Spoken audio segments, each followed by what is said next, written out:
Hello everyone, ఇలాంటి videos మీకు ముందుగా కావాలి అనుకుంటే మా ఛానల్ని సబ్స్క్రైబ్ చేసుకొని పక్కనే ఉన్న బెల్ ఐకాన్ని క్లిక్ చేయండి. అప్కమింగ్ రివ్యూలోకి వెళ్ళిపోదాం. ఎపిసోడ్ స్టార్ట్ అవ్వగానే డిబిఎస్టి కాలేజ్లో రాజీవ్, వసుధారావి, మనువి క్లోజ్గా ఉన్న పోస్టర్లు అయితే కాలేజ్ అంతా అతికిస్తాడు కదా. రాజీవ్ మనసులో, వసుధారా, నేను చేస్తుంది చాలా పెద్ద తప్పు. నాకు తప్పని తెలిసినా ఎందుకు చేస్తున్నానంటే నీకోసం. ఇలా చేస్తేనైనా నువ్వు నా దగ్గరికి వస్తావనే ఆశతో మాత్రమే నేను ఇలా చేస్తున్నాను. నీ క్యారెక్టర్ని రోడ్డుపైకి ఈడ్చుకొస్తున్నాను అని ఇంకా మనసులో అనుకుంటూ డిబిఎస్టి కాలేజ్ అంతా పోస్టర్లు అతికించి అక్కడి నుండి వెళ్ళిపోతాడు రాజీవ్. ఇది ఇలా ఉండగా శైలేంద్ర రాజీవ్కి కాల్ చేస్తాడు. హలో, వెళ్ళిన పని అయిందా అని అడుగుతాడు శైలేంద్ర. అయిపోయింది భయ్యా, ఇప్పుడే కాలేజ్ నుండి బయటికి వస్తున్నా. అయినా నువ్వేమీ కంగారు పడద్దులే అని కాల్ కట్ చేస్తాడు శైలేంద్ర. ఇంకా శైలేంద్ర అయితే ఆలోచనలో పడతాడు. వీడి ప్లాన్ బాగానే వేశాడు, కానీ ఈ ప్లాన్ అన్ని ప్లాన్లా బెడిసి కొట్టదు కదా అని ఆలోచనలో పడతాడు శైలేంద్ర. ఇది ఇలా ఉండగా మార్నింగ్ అవుతుంది. అందరూ కాలేజ్కి రీచ్ అవుతారు. స్టూడెంట్స్ అందరూ ఆ పోస్టర్ని చూసి ఒక్కరికొకరు గుసగుసలాడుకుంటూ ఉంటారు. వసుధార, మను, మహేంద్ర, అనుపమ అందరూ కాలేజ్కి రీచ్ అవుతారు. ఆ పోస్టర్ చూసిన వసుధార ఒక్కసారిగా షాక్ అయిపోతుంది. స్టూడెంట్స్ అందరూ, లెక్చరర్స్ అందరూ, స్టాఫ్ అంతా అందరూ కలిసి మనుని తప్పు పట్టడం స్టార్ట్ చేస్తూ ఉంటారు. శైలేంద్ర కూడా, అయినా నీకు వసుధారాపై ఎలాంటి ఉద్దేశం లేనప్పుడు ఎందుకీ కాలేజ్కి వచ్చావు? వసుధారాకి కావాలనే రిషి లేని టైంలో నువ్వు దగ్గరవ్వాలనుకుంటున్నావని మనుపై, వసుధారాపై పెద్ద నిందని వేస్తారనమాట అందరూ కలిసి. ఇంకా పాపం వసుధార చాలా బాధపడుతూ ఉంటుంది. అదే టైంలో మను, మీరందరికీ నేను సమాధానం చెప్తాను, నాకు కాస్త టైం ఇస్తే మేము తప్పు చేయలేదని నిరూపిస్తాను అని చెప్పి ఇంకా అలా సీసీటీవీ రూమ్కి వెళ్తాడనమాట మను. సీసీటీవీ రూమ్కి వెళ్ళి మొత్తం చెక్ చేస్తాడు. చెక్ చేసి చూడగానే ఒక్కసారిగా అందరూ షాక్ అయిపోతారు. ఎందుకంటే సీసీటీవీ క్యామ్లో క్లియర్గా రాజీవే వచ్చి పోస్టర్లన్నీ అతికించినట్టు చాలా క్లియర్గా రికార్డ్ అవుతుంది. ఇంకా అందరూ ఒక్కసారిగా షాక్ అయిపోతారు. చూశారు కదా, కావాలనే వీడు బురద చల్లడానికే మనుపై, వసుధారపై ఇలాంటి లేనిపోని నిందలని క్రియేట్ చేశాడు అని మహేంద్ర చాలా కోపంతో రగిలిపోతూ ఉంటారు. ఇంకా మను అయితే రాజీవ్ దగ్గరికి వెళ్ళి రాజీవ్ని కొట్టి మరీ రాజీవ్ని కాలేజ్ ముందుకి తీసుకువస్తాడు. రాజీవ్ చుట్టూ అందరూ ఇంకా ఉంటారనమాట. రాజీవ్కి ఏం చెయ్యాలో అర్థం కాదు. వెంటనే మను వసుధార దగ్గరికి వెళ్ళి, మేడం, వీడు మీరు అనుకున్న దానికంటే పెద్ద రాక్షసుడు. మీరు వీడి సొంతం అవ్వాలని ఎంతకైనా దిగజారుతున్నాడు. మీపై అబాండాలు వేశారు. ఇప్పటికైనా మీరు సమాధానం చెప్పకపోతే వీడిలో ఉన్న రాక్షసత్వం ఇంకా ఎక్కువైపోతుంది. మీ రీతిలో ఇంకెప్పుడు మీ జోలికి రావడానికి కూడా వీడు భయపడేటట్లు వీడికి గట్టిగా సమాధానం చెప్పండి మేడం అని అంటాడు మను. ఇంకా వసుధార తన చెప్పుని తీస్తుంది. తన చెప్పుతో రాజీవ్ అటు చెంప ఇటు చెంప పడేల్ అని కొడుతుంది. రాజీవ్ చాలా హర్ట్ అవుతాడు. ఈగో ఫీల్ అవుతుంది, హర్ట్ అవుతుంది రాజీవ్కి. వసు అని గట్టిగా అరుస్తాడు. నోర్ముయ్, నువ్వు ఇంతలా దిగజారుతావని నేను అస్సలు అనుకోలేదు. నాకు రిషి సార్ అంటే ప్రాణం. ఆ విషయం అందరికీ తెలుసు. నా గురించి తెలిసి కూడా నువ్వు ఇలాంటి పనులు చేస్తున్నావంటే నువ్వు మనిషివి కాదు మృగానివని ఎప్పుడో నిర్ధారించుకున్నా. ఇప్పుడు నిన్ను ఆ మృగం కేటగిరీ కింద కూడా నేను తీసుకురాను. ఎందుకంటే నీ పేరు చెప్తే మృగాలు కూడా సిగ్గుపడతాయి. పో, నా జీవితం నుండి, ఈ కాలేజ్ నుండి వెళ్ళిపో. ఇంకొకసారి నా జోలికి వస్తే మాటలతో చేతలతో చెప్పను, చంపేస్తా అని గట్టిగా అరుస్తుంది వసుధార. ఇంకా అవమానం తట్టుకోలేకపోతూ ఉంటాడు రాజీవ్. చూడు వసు, ఇన్నాళ్ళు నీపై నాకు ప్రేమ మాత్రమే ఉండేది. ఇప్పటి వరకు ఎవ్వరు నాపై చేయి చేసుకోలేదు తెలుసా. నువ్వు నన్ను చెప్పుతో కొట్టావు. పగ తీర్చుకుంటా. ఇన్నాళ్ళు నీపై నాకు ప్రేమ మాత్రమే ఉండేది, కానీ ఇప్పుడు నీపై పగ కూడా ఉంది. నిన్ను దక్కించుకునేంత వరకు ఈ రాజీవ్ బ్రతికే ఉంటాడు అని అక్కడి నుండి వెళ్ళిపోతాడు రాజీవ్. మను వసుధారతో, మేడం, మీరేమీ కంగారు పడద్దు. అసలు వీడి గురించి ఆలోచించద్దు. వీడు ఎప్పుడు ఎలాంటి టైంలో అటాక్ చేయాలన్నా నేను మీకు రక్షణగా ఉంటాను అని చెప్తాడు మను. ఇంకా వసుధార మను వైపు అభిమానంగా చూస్తూ ఉంటుంది. ఇంకా మను వెనక్కి తిరిగి, చూశారుగా, ఇప్పుడు ఏమంటారు? ఇందాక లేచిన నోర్లు ఇప్పుడు మూతపడ్డాయే అని అంటాడు. ఇంకా లెక్చరర్స్ అందరూ వసుధారాతో, సారీ మేడం, మేము ఏదో అపార్థం చేసుకున్నాం, ఆ పోస్టర్లు చూసి మేము కూడా అందరిలా తప్పుగా అపార్థం చేసుకున్నాం, ఇంకెప్పుడు ఇలా అవ్వదు అని చెప్పి అందరూ సారీ చెప్పేసి ఎవరి క్లాస్కి వాళ్ళు వెళ్ళిపోతారు. ఇది ఇలా ఉండగా మను తన క్యాబిన్లో వర్క్ చేసుకుంటూ ఉంటారు. మహేంద్ర మను దగ్గరికి వస్తారు. మను రండి సార్ అని అంటారు. ఇంకా మహేంద్ర ఎమోషనల్గా వెళ్ళి మనుని హక్ చేసుకుంటాడు. మను చాలా ఎమోషనల్గా ఫీల్ అవుతారు. సార్ ఆర్ యూ ఓకే అని అడుగుతారు. మను, నిజంగా నువ్వు మాకు ఎంతో సహాయం చేస్తున్నావు. నేను నీకు దగ్గర మాట తీసుకున్నాను, నువ్వు వసుధారాకి ఎప్పుడూ అండగా ఉండాలని, తనకి రిషిని కనుక్కోవడంలో నువ్వు సహాయం చేయాలని. ఇచ్చిన మాట ప్రకారమే తనపై ఇవాళ చాలా ఘోరమైన నింద పడితే నువ్వు దాన్ని వెంటనే తొలగించావు. నువ్వు నిజంగా నిజంగా చాలా గ్రేట్ మను, చాలా గ్రేట్ అని అంటారు మహేంద్ర. సార్, సాటి మనిషికి సహాయం చేయడంలోనే నేను ఎప్పుడూ ఆనందాన్ని వెతుక్కుంటాను అని అంటారు మను. నీ మాటలు వింటుంటే, నిన్ను చూస్తుంటే నా రిషి నా కళ్ళ ముందే ఉన్నాడు అనిపిస్తుంది మను. నిజంగా నా కళ్ళ ముందే ఉన్నాడు అనిపిస్తుంది. రిషికి నీకు చాలా దగ్గర పోలికలు ఉన్నాయి. నిన్ను చూస్తుంటే రిషిని చూస్తున్నట్టే అనిపిస్తుంది, నువ్వు మాట్లాడుతుంటే రిషి మాట్లాడినట్టే అనిపిస్తుంది అని చాలా ఎమోషనల్గా ఫీల్ అవుతూ ఉంటారు మహేంద్ర. ఇంకా మను అయితే మహేంద్ర వైపు చూస్తూ, సార్, మీరు నన్ను మీ అబ్బాయితో పోల్చారు, నాకు చాలా సంతోషంగా ఉంది. కానీ ఒక మాట చెప్తున్నాను వినండి, రిషి సార్ అంతా గొప్పవారినైతే నేను కాదు అని అంటారు మను. లేదు మను, నువ్వు అలా ఎప్పుడూ అనుకోవద్దు. మను, నువ్వేమీ అనుకోకపోతే నేను నిన్నొకటి అడగచ్చా అని అంటారు మహేంద్ర. ఏంటి సార్ అది అని అంటాడు మను. మీ అమ్మా నాన్నల్ని నాకు చూడాలనిపిస్తుంది, ఒకసారి కలవాలి అనిపిస్తుంది. వాళ్ళు ఎక్కడుంటారో చెప్పు, వెళ్ళి కలవాలి అని అంటారు మహేంద్ర. ఇంకా సైలెంట్ అయిపోతాడు మను. ఏంటి మను, ఏమైంది, నాతో చెప్పాలి అనుకోవటం లేదా అని అంటారు మహేంద్ర. నాకు తెలిస్తే కదా సార్ చెప్పటానికి అని అంటాడు మను. ఒక్కసారిగా మహేంద్ర షాక్ అయిపోతారు. ఏంటి అని అంటారు మహేంద్ర. అవును సార్, నాకు తెలిస్తే మీకు చెప్పగలను, నాకు తెలియకపోతే నేను ఎలా చెప్పగలను సార్ అని అడుగుతారు. అంటే నువ్వు అనాథవా మను అని అడుగుతారు మహేంద్ర. సగం అనాథని సార్, ప్లీజ్ సార్, ఇంతకు మించి నన్ను మీరు ఇబ్బందిగా పెట్టి ఇలాంటి ప్రశ్నలు అడగద్దు అని చెప్పి మను ఇంకక్కడి నుండి పాపం వెళ్ళిపోతాడు. మహేంద్ర ఆలోచనలో పడతారు. ఇదంతా దూరం నుంచి ఏంజెల్ అయితే గమనిస్తూ ఉంటుంది. అంటే ఏంటి మనుగారు ఇలా మాట్లాడుతున్నారు, తనకి వాళ్ళ అమ్మ నాన్న ఎవరో తెలీదా, తనకి నిజంగా పాపం అనాథ అంటున్నారా అని ఏంజెల్ ఆలోచిస్తూ ఉంటుంది. ఇంకా మను ఒక ప్లేస్కి వెళ్ళి కూర్చుంటాడు. చాలా తను బాధపడుతూ తన మనసులో బాధని దిగమింగుకుంటూ ఉంటాడనమాట మను. అప్పుడే ఇంకా ఏంజెల్ మను దగ్గరికి వస్తుంది. మనుకి కర్చీఫ్ ఇస్తుంది. మను, నేనేమీ ఏడవటం లేదు అని అంటాడు. తెలుసు, కానీ ఇది నేను మీ కళ్ళకి ఇవ్వటం లేదు, మీ మనసుకి ఇస్తున్నాను. మీరు ఏదో విషయంలో చాలా బాధపడుతున్నారు అని మను చేయి పట్టుకుంటుంది ఏంజెల్. ఇంకా మను అలా చూస్తూ ఉంటారు. చూడండి, మీకు ఎవ్వరూ లేరని మీరు మహేంద్ర సార్తో మాట్లాడుతున్నది నేను విన్నాను. ఇంకెప్పుడు అలా ఫీల్ అవ్వద్దు, ఎందుకంటే నేను అందరూ నా వాళ్ళే అనుకుంటాను. నాకు చిన్నప్పటి నుండి తాతయ్య తప్ప ఎవ్వరూ లేరు. మా అమ్మ నాన్న యాక్సిడెంట్లో చనిపోయారు. అప్పటి నుండి మా తాతయ్యే నాకు అన్నీ. కానీ నేను ఎప్పుడూ ఒంటరిదానిలా ఫీల్ అవ్వలేదు. మా తాతయ్య నన్ను అంత బాగా చూసుకున్నారు.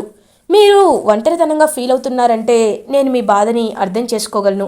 ఇంకెప్పుడు మీకు ఎవ్వరూ లేరు అని అనుకోవద్దు, అందరూ నా వాళ్ళే అనుకోండి, అప్పుడు మీ మనసుకి ప్రశాంతత దొరుకుతుంది అని ఏంజెల్ చెప్పి అక్కడి నుండి వెళ్ళిపోతుంది. మను ఇంకా ప్రేమగా ఏంజెల్ వైపు చూస్తూ ఉంటాడు. ఇది ఇలా ఉండగా వసుధార తన క్యాబిన్లో వర్క్ చేసుకుంటూ ఉంటుంది. కానీ వసుధారాకి ఆ పోస్టర్, ఇంకా మను తనని సమర్థించడం, రాజీవ్ని తన చెప్పుతో కొట్టడం ఇవన్నీ గుర్తుకు వస్తూ ఉంటాయి వసుధారాకి. రిషి ఫోటోని చూస్తూ, రిషి సార్ చూసారా, ఇవాళ నా లైఫ్లో ఎప్పుడు నేను ఊహించినంత పెద్ద నింద నాపై పడింది. కానీ దాన్ని వెంటనే మీరు ఎలా అయితే ఒక ప్రాబ్లంకి పరిష్కారాన్ని వెంటనే ఆలోచిస్తారో మను గారు కూడా అంతే తెలివిగా పరిష్కారాన్ని వెంటనే ఆలోచించారు. నిజంగా మీరు లేకపోయినా మను గారే నాకు దేవుడిలా నన్ను ఈ సమస్య నుండి కాపాడారు సార్. నిజంగా మీ రూపంలో మనుగారు వచ్చినట్లే నాకు అనిపిస్తుంది. మీరు ఎక్కడున్నారు సార్, ఏం చేస్తున్నారు, నాకు మిమ్మల్ని చూడాలనిపిస్తుంది, మిమ్మల్ని కలవాలి అనిపిస్తుంది, మీతో మాట్లాడాలి అనిపిస్తుంది. ప్లీజ్ సార్ ఒక్కసారి నాకు కనిపించండి సార్ అని వసుధార పాపం రిషి ఫోటోని చూస్తూ చాలా బాధపడుతూ ఉంటుంది. అదే టైంకి కరెక్ట్గా కాల్ వస్తుంది వసుధారాకి. వసుధార కాల్ లిఫ్ట్ చేస్తుంది. హలో మేడం, నేను ముకుల్ని అని అంటారు ముకుల్. సార్ చెప్పండి సార్ అని అంటుంది వసుధార. మీరేమీ అనుకోకపోతే మనం ఒకసారి మీట్ అవ్వాలి మేడం అని అంటారు. ఓకే ఇప్పుడే వస్తున్నాను అని వసుధార, మను, ఏంజెల్ ముగ్గురు బయలుదేరుతారు ముకుల్ దగ్గరికి. ఇంకా ముకుల్ అయితే వసుధారతో చెప్తూ ఉంటారు, మేడం ఇది మేము కూడా ఊహించలేదు, కానీ చెప్పాల్సిన బాధ్యత మాకు ఉంటుంది కదా అని అంటారు. ఏ విషయం గురించి మీరు మాట్లాడుతున్నారు అని అడుగుతుంది వసుధార. మేడం మేము రీసెంట్గా ఒక ప్లేస్కి వెళ్ళాం. అక్కడ కొన్ని శాంపిల్స్ కలెక్ట్ చేస్తుంటే మాకు కొన్ని ఆనవాళ్ళు దొరికాయి. అందులో ఒక కర్చీఫ్కి బ్లడ్ అంటుకొని ఉంది. మేము దాన్ని ఫారెన్సిక్ రిపోర్ట్కి ఇస్తే అందులో ఒక షాకింగ్ న్యూస్ బయటపడింది. అదేంటో తెలుసా madam? Rishi sir blood samples ఆ కర్చీఫ్కి ఉన్న బ్లడ్ శాంపిల్స్ మ్యాచ్ అవుతున్నాయి అని అంటాడు ముకుల్. ఒక్కసారిగా వసుధార, మను, ఏంజెల్ అందరూ షాక్ అయిపోతారు.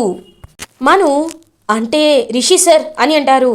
అవును సార్, రిషి సార్ బ్రతికే ఉన్నారు అని మేము కన్ఫర్మ్ చేసుకోగలుగుతున్నాం అని అంటారు ముకుల్. ఇంకా చాలా హ్యాపీగా ఫీల్ అవుతారనమాట వసుధార, మను, ఏంజెల్ అందరూ. నేను చెప్పానా మను గారు, రిషి సార్ బ్రతికే ఉంటారు, నాకు తెలుసు సార్ ఎక్కడ క్షేమంగానే ఉన్నారని అని హ్యాపీగా ఫీల్ అవుతుంది వసుధార. మేడం నేను ముందే మీకు ఈ విషయం ఎందుకు చెప్తున్నానో తెలుసా? మీరు రిషి సార్ని ఎంత ప్రేమించారో నాకు బాగా తెలుసు. కాబట్టి మా కేసు నడవడానికి చాలా టైం పడుతుంది, ఒక్కొక్కసారి లేట్ కూడా అవ్వచ్చు. కాబట్టి మేమిచ్చే క్లూస్ ద్వారా ఒకవేళ మీరే రిషి సార్ని కనుక్కోగలిగితే అది చాలా బెటర్గా ఉంటుందని నేను మీకు చెప్తున్నాను. ఇదిగోండి డీటెయిల్స్ తీసుకోండి అని చెప్పి ఇంకా ముకుల్ అక్కడి నుండి వెళ్ళిపోబోతూ, ఒకవేళ రిషి సార్ గురించి ఏ చిన్న క్లూ ఇంకొకటి దొరికినా నేను ఖచ్చితంగా చెప్తాను, అండ్ మీరు కూడా ఖచ్చితంగా మీ ప్రయత్నాలు మీరు చేస్తూ ఉండండి అని చెప్పి అక్కడి నుండి వెళ్ళిపోతాడు ముకుల్. ఇంకా వసుధార, మను, ఏంజెల్ చాలా హ్యాపీగా ఫీల్ అవుతారు. ఏంజెల్ వసుధారతో, నీ నమ్మకమే నిజమైంది వసుధార, రిషి ఎక్కడో బ్రతికే ఉన్నాడని 95% కన్ఫర్మ్ అయింది అని అంటుంది ఏంజెల్. మనం రిషి సార్ ఎక్కడున్నారో తెలుసుకోవాలి. ఇప్పుడు ఆ ఏరియా, అసలు ఆ కర్చీఫ్ ఎక్కడ దొరికింది, ఏ సిచ్యువేషన్లో దొరికింది అనేది తెలుసుకుంటేనే మనకి బెటర్గా ఉంటుంది అని ఇంకా ముగ్గురు అయితే కాలేజ్కి రీచ్ అవుతారు. ఆ ఫైల్ని బాగా గమనిస్తాడనమాట మను. ఇంకా వసుధార, ఏంజెల్ కూడా ఆ ఫైల్ని చదువుతారు. ఈ కర్చీఫ్ అనేది ఇక్కడికి చాలా దూరమైన ప్రాంతంలో దొరికింది. యాక్చువల్గా ఈ కర్చీఫ్ నేనే రిషి సార్కి ఇచ్చాను. రిషి సార్ దీన్ని మాత్రం ఎప్పుడూ వదలలేదు. అయినా అక్కడ రిషి సార్ ఉన్నారు అంటే అని చెప్పి ఆలోచిస్తూ ఉంటుంది వసుధార. మేడం మీరు నాకు ఒకటి చెప్పండి, రిషి సార్ డిబిఎస్టీ కాలేజ్కి ఎండి మాత్రమే కాదు లెక్చరర్ అని కూడా నేను విన్నాను, నిజమేనా అని అడుగుతాడు మను. అవును సార్, రిషి సార్కి పాఠాలు చెప్పడం అంటే చాలా ఇష్టం. ఎప్పుడూ పిల్లలతో ప్రేమగా పాఠాలు చెప్తూ ఉండడం, వాళ్ళకి ఉపయోగకరమైనవి చెప్తూ ఉండడం రిషి సార్ ఎప్పుడూ తన అలవాటే అని అంటుంది వసుధార. అప్పుడు ఇంకా ఆలోచిస్తూ ఉంటాడు మను. ఏం ఆలోచిస్తున్నారు అని అడుగుతుంది ఏంజెల్. అంటే ఇది చాలా దూరమైన ప్రాంతంలో దొరికింది, రిషి సార్ కర్చీఫే అంటున్నారు. ఆ చుట్టుపక్కల ఎక్కడ వెతికినా ఎలాంటి క్లూ దొరకలేదు అని ముకుల్ సార్ చెప్తున్నారు. ఒకవేళ ముకుల్ గారు కేవలం చుట్టుపక్కల ఉన్న నిర్మానుష్యమైన ప్రాంతాలే వెతుకుంటారేమో, ఆ ప్రాంతం లోపలికి వెళ్ళి వెతకలేదేమో. ఐ మీన్ ఇప్పుడు ఈ కర్చీఫ్ దొరికింది ఒక పల్లెటూరు లాంటి ఏరియాలో కాబట్టి సార్ ఓన్లీ అవుట్స్కట్స్ మాత్రమే చూసి ఉంటారు, ఆ పల్లెటూరులోకి వెళ్ళి చూసి ఉండరు.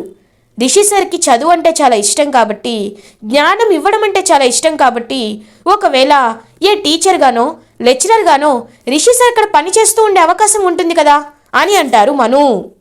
అయితే రేపు ఆ చుట్టుపక్కల ఏరియాలకి వెళ్ళి రిషి సార్ గురించి కనుక్కుంటే రిషి సార్ ఎక్కడున్నారో తెలిసే అవకాశం ఉంటుంది అని ఇంకా వసుధార, ఏంజెల్, మను ఫిక్స్ అవుతారు. ఇంకా వసుధార అయితే ఇంటికి రీచ్ అవుతుంది. ఇదే విషయాన్ని మహేంద్రతో, అనుపమతో కూడా చెప్తుంది. చాలా హ్యాపీగా ఫీల్ అవుతారనమాట మహేంద్ర. అంటే నా కొడుకు రిషి బ్రతికే ఉన్నాడు, ఖచ్చితంగా రిషి బ్రతికే ఉన్నాడు అని చెప్పి హ్యాపీగా ఫీల్ అవుతారనమాట మహేంద్ర. ఇంకా అనుపమ కూడా చాలా హ్యాపీగా ఫీల్ అవుతుంది. వసుధార మహేంద్రతో అదే కాకుండా మను గారు ఆ చుట్టుపక్కల ఏరియాలో కూడా వెతికితే రిషి సార్ దొరకచ్చు అని సార్ చాలా క్లియర్గా చెప్పారు మావయ్య. ఖచ్చితంగా మను సార్ మేము అందరం కలిసి రిషి సార్ని వెతికి తీసుకువస్తామని రేపు మార్నింగ్ ఆ పల్లెటూరికి బయలుదేరుతున్నామని వసుధార చెప్తుంది. ఇంకా చాలా హ్యాపీగా ఫీల్ అవుతారనమాట మహేంద్ర అండ్ అనుపమ. కానీ అనుపమ మాత్రం కొంచెం టెన్షన్గా ఫీల్ అవుతుంది. సరే మావయ్య నేను వెళ్ళి నిద్రపోతాను, రేపు ఎర్లీగా లేవాలి అని చెప్పి ఇంకా హ్యాపీగా తన రూమ్కి వెళ్ళిపోతుంది వసుధార. అనుపమని చూస్తూ ఉంటారనమాట మహేంద్ర. అనుపమ నిజం చెప్పు, నువ్వు ఎందుకు మను పేరు తీసుకురాగానే ఇంతలా టెన్షన్ పడుతున్నావు? మను కూడా నాకెవ్వరూ లేరు, నేను అనాథ లాంటి వాడిని, కానీ అనాథని కాను, నా తల్లిదండ్రులు ఎవరో నాకు తెలీదు అంటున్నాడు. పాపం మను ఎంతలా ఫీల్ అవుతున్నాడో అని అంటారు. ఏంటి తనకి తల్లిదండ్రులు లేడని చెప్పాడా అని అంటుంది అనుపమ. అవును, నువ్వెందుకు అంతలా షాక్ అవుతున్నావు అని అడుగుతారు మహేంద్ర. అలాంటిదేమీ లేదు అని తడబడుతూ ఉంటుంది అనుపమ. నువ్వు నా దగ్గర ఏదో విషయాన్ని దాచిపెడుతున్నావు, చెప్తావా చెప్పవా అని అడుగుతాడు మహేంద్ర. ఏం లేదు మహేంద్ర, నేను వెళ్తున్నాను అని వెళ్ళబోతూ ఉంటుంది. అనుపమ అని అంటారు. ఇంకా వెంటనే అనుపమ వెనక్కి తిరిగి చూస్తుంది. అనుపమ చేయి పట్టుకొని జగతి ఫోటో దగ్గరికి తీసుకువెళ్తాడు మహేంద్ర. చూడు అనుపమ, నువ్వు నాకు అబద్ధం చెప్పొచ్చు, కానీ జగతికి నువ్వు అబద్ధం చెప్పవని నేను మనస్ఫూర్తిగా నమ్ముతున్నాను. జగతిని చూసి చెప్పు, జగతిపై ఒట్టేసి చెప్పు, నాపై ఒట్టేసి చెప్పు, నిజంగా మీ మధ్యలో ఎలాంటి గతం లేదా అని అడుగుతారు మహేంద్ర. మహేంద్ర ఎందుకు ఇలా చేశావు అని అంటుంది అనుపమ. చెప్పు, మనుకి నీకు ఉన్న సంబంధం ఏంటి? మను అసలు ఎవరు అని అడుగుతారు. మను నా కన్న బిడ్డ మహేంద్ర అని అంటుంది అనుపమ. ఒక్కసారిగా స్టన్ అయిపోతారు మహేంద్ర. ఏంటి అని అంటారు. అవును, ఇంతకు మించి నన్నేమి అడగద్దు అని స్పీడ్గా ఇంకా వెళ్ళిపోయి రూమ్ డబ్బున వేసుకొని ఇంకా లాక్ వేసుకొని ఇంకా ఆలోచిస్తూ ఉంటారనమాట అనుపమ. మహేంద్ర ఒక్కసారిగా స్టన్ అయిపోయి ఇంకా ఆలోచనలో పడతాడు మహేంద్ర. ఇది ఇలా ఉండగా మార్నింగ్ అవుతుంది. వసుధార, మను, ఏంజెల్ ముగ్గురు కలిసి ఆ పల్లెటూరికి బయలుదేరుతారు. ఇంకా ప్రతి ఒక్కరి దగ్గరికి రిషి ఫోటోని తీసుకువెళ్ళి వీరిని ఎక్కడైనా చూసారా అని అడుగుతూ ఉంటారు. కొంతమంది మాకు తెలియదమ్మా అని చెప్తూ ఉంటారు. ఇంకా ఆఖరిగా ఒకే ఒక ఇల్లు మిగులుతుంది. ఇంకా ఇంటికి వెళ్ళి పెద్దయినా ఇదిగో ఈ సార్ని ఎక్కడైనా చూసావా అని అడుగుతుంది వసుధార. తెలుసమ్మా, వారం వారం మా పిల్లలకి ఈయన వచ్చి చదువు చెప్తూ ఉంటారు అని అంటారు ఆ పెద్ద ఆయన. ఒక్కసారిగా వసుధార షాక్ అయిపోతుంది. నువ్వు చెప్పేది నిజమేనా? ఈయన ఎక్కడుంటారు అని అడుగుతుంది వసుధార. ఎక్కడుంటారో తెలియదమ్మా, కానీ రోజు అయితే వస్తూ ఉంటారు. ఇదిగో ఇవాళ వచ్చే టైమే అయ్యింది, ఆయన వస్తారులేమ్మా అని అంటారు. ఇంకా వసుధార, మను వీళ్ళందరూ ఎగ్జైటింగ్గా ఎదురు చూస్తూ ఉంటారు రిషి వస్తారని. ఇంకా అలా రిషి అయితే నడుచుకుంటూ స్కూల్కి వస్తూ ఉంటాడు. ఇంకా రిషిని చూసి వసుధార ఒక్కసారిగా షాక్ అయిపోతుంది. ఇంకా వసుధారని చూసిన రిషి అయితే ఒక్కసారిగా స్టన్ అయిపోతాడు. సార్ అని ఇంకా వసుధార వెళ్ళి రిషిని హక్ చేసుకుంటుంది. వసుధార అని రిషి కూడా వసుధారాని హక్ చేసుకుంటాడు. సార్, మీరు ఇన్ని రోజులు కనపడకపోయేసరికి నా ప్రాణం అల్లల్లాడిపోయింది సార్. మీరు అందరూ చనిపోయారని నమ్మారు సార్, కానీ మీరు బ్రతికే ఉన్నారని నేను నమ్మాను సార్. నాకు తెలుసు సార్ మీరు బ్రతికే ఉంటారని అని వసుధార పాపం చాలా ఇంకా ఏడుస్తూ ఉంటుంది రిషిని చూస్తూ. వసుధార, నీకు దూరంగా ఉండాలని నేను అనుకోలేదు, కానీ కొన్ని పరిస్థితుల వల్ల నేను దూరంగా ఉండవలసి వస్తుంది. అమ్మని చంపింది ఎవరో తెలుసుకోవడానికే నేను ఇదంతా చేస్తున్నాను. వసుధార, నువ్వు నా ప్రాణం, నీకు ఎన్నోసార్లు ఫోన్ చేయాలి అనుకున్నాను, కానీ నేను వచ్చిన పని పూర్తవ్వదేమోనని నేను ఫోన్ చేయలేకపోయాను. కానీ ఈరోజే నేను తెలుసుకోవాలనుకుంటున్నాను మా అమ్మని ఎవరు చంపారో అని ఇంకా రిషి అయితే ఎమోషనల్గా వసుధారతో మాట్లాడుతూ ఉంటాడు. అలా రిషి వసుధార ఇద్దరు ఇంకా హ్యాపీగా మీట్ అవుతారు. అదంతా చూస్తున్న మను, ఏంజెల్ కూడా రిషి వసుధారాల వైపు చూస్తూ చాలా హ్యాపీగా ఫీల్ అవుతారు. ఇలా ఎపిసోడ్ ఎండ్ అవుతుంది. ఫర్దర్ ఎపిసోడ్ రివ్యూస్ ముందుగా మీకు కావాలి అనుకుంటే మా ఛానల్ని సబ్స్క్రైబ్ చేసుకోండి. Thanks for watching.